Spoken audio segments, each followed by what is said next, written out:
Entrer à l'université Lille 2, c'est un peu rentrer dans l'histoire. Une histoire vieille de plus de 4 siècles.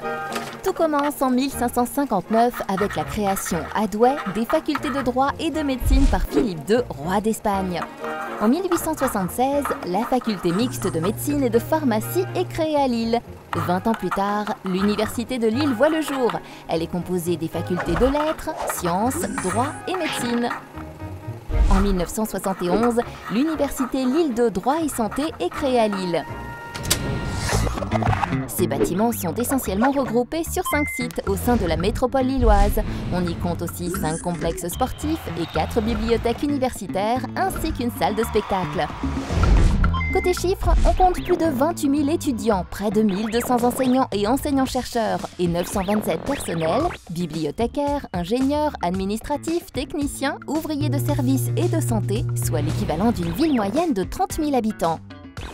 À noter aussi 93% d'insertion professionnelle à l'issue du master et au niveau de la recherche, elle se place au 8e rang français dans le classement des meilleures publications scientifiques en médecine clinique et dans le classement de Taïwan 2013, 272e au niveau international.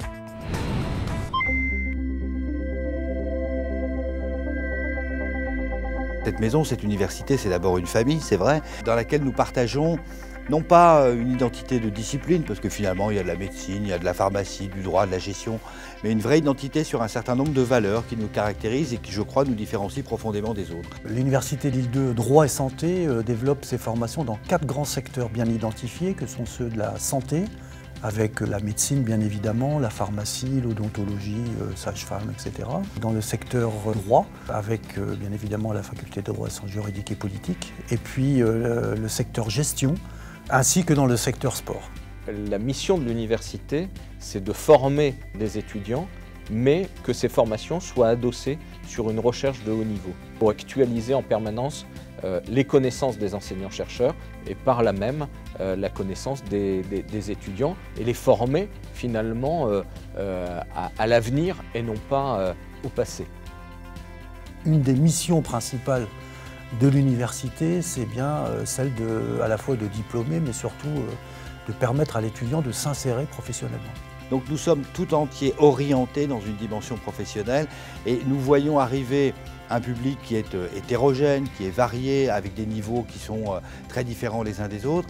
Mais notre devoir, notre challenge, c'est de les amener le plus loin possible et qu'une fois titulaires d'un diplôme, ils n'aient pas simplement un parchemin accroché dans leur chambre ou dans leur bureau, mais un métier.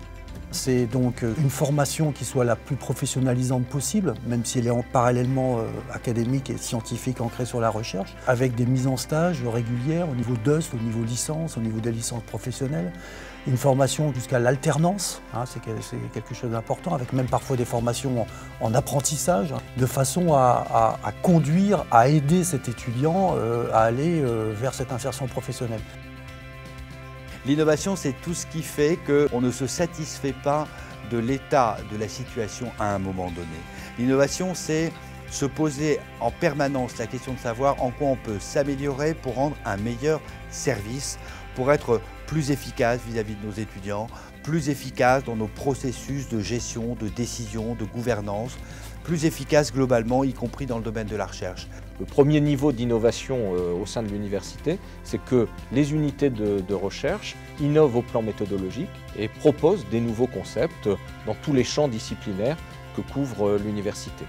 Donc on a des unités de recherche dans le secteur santé, dans le secteur juridique, dans le secteur de la gestion et dans le secteur des sciences du sport. Et dans ces grandes thématiques, on s'empare d'un sujet sur lequel on fédère finalement des regards différents pour aboutir à une augmentation de la production des connaissances et permettre ensuite de transférer ces connaissances nouvelles qu'on confronte avec les connaissances qui sont générées par d'autres unités de recherche en France et dans le monde pour ensuite les retransmettre au niveau de l'enseignement.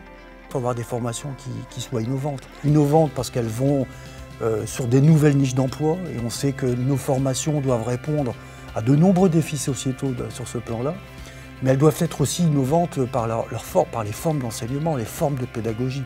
On ne fait pas de la recherche pour se faire plaisir. On fait de la recherche pour servir. Et nous devons répondre non pas aux questions qui nous font plaisir, mais aux questions que se pose la société. La mission de l'université, c'est à travers sa recherche, d'essayer de contribuer à apporter des réponses à ces questions. Vous avez tous les métiers à l'université. Vous avez évidemment des chercheurs, des ingénieurs, des techniciens, des informaticiens, mais vous avez des menuisiers, des plombiers, des jardiniers, pour essayer d'apporter dans toute la mesure du possible le service auquel les étudiants ont droit. Un étudiant, il a une vie, il doit se loger, etc. C'est aussi quelque chose de complexe. Ça fait partie d'un environnement. Il doit bénéficier de pratiques sportives et il doit bénéficier aussi éventuellement de la possibilité de faire des activités culturelles. Quand on a été étudiant à Lille 2, on doit s'en souvenir toute sa vie et on doit pouvoir être le relais fondamental dans l'accompagnement et l'insertion professionnelle des nouveaux. C'est une grande famille, l'université Lille 2. Je crois que l'université Lille 2 se caractérise par, à la fois, c'est une grande famille et en même temps, c'est une université qui a une grande ambition au niveau scientifique et au niveau de ses formations. Notre ambition, c'est de devenir une des grandes universités au nord de l'Europe. Au même titre que notre centre hospitalier universitaire est devenu le premier centre hospitalier en France et demain un des plus grands centres hospitaliers universitaires au nord de l'Europe. C'est la même ambition que nous avons pour l'université. Et nous pouvons l'atteindre compte tenu de la performance qui est déjà la nôtre, notamment en recherche et en particulier en recherche médicale.